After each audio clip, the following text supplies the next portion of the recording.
সদ্য শেষ হওয়া এশিয়া কাপে ব্যাটিং ভরাডুবির কারণেই কিন্তু আমরা এখানে ফাইনাল খেলতে পারিনি। এর মধ্যেও একজন ব্যতিক্রম ছিলেন সাইফ হাসান।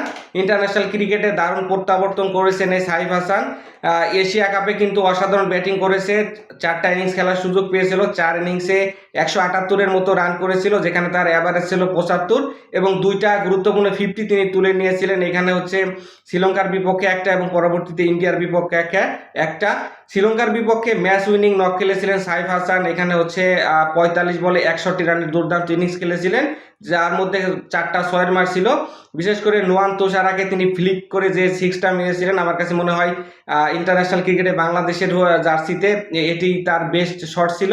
পরবর্তীতে কিন্তু ইন্ডিয়ার বিপক্ষেও তার একটা বেস্ট ইনিংস আমরা দেখেছি, যেটা কিন্তু 5টা 6-এর মার ছিল এবং ওই ইনিংসে কিন্তু তিনি হচ্ছে 51 বলে 69 রানের দুর্দান্ত একটা ম্যাচ খেলেছিলেন। ওই ম্যাচে বাংলাদেশ কিন্তু সব প্লেয়ার ব্যাটিংদের ব্যর্থতা হলেও সাইফ হাসান একাই কিন্তু লড়েছিলেন।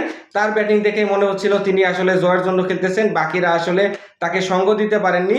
তবে সাইফ হাসান কিন্তু ওই দিন দেখিয়েছিলেন আসলে বাংলাদেশের কোনো ব্যাটসম্যান চাইলেও কিন্তু ইন্ডিয়ার বোলারদের বিপক্ষে ভালো ব্যাটিং করতে পারেন এবং চাইলেই 6 মারতে পারেন। তার কবজিতে কিন্তু যথেষ্ট শক্তি আছে, আমরা আগে থেকেই জানি। তবে দেখার বিষয় এই এশিয়া কাপের ফর্মটা তিনি আফগানিস্তানের সিরিজে ক্যারি করতে পারেন কিনা।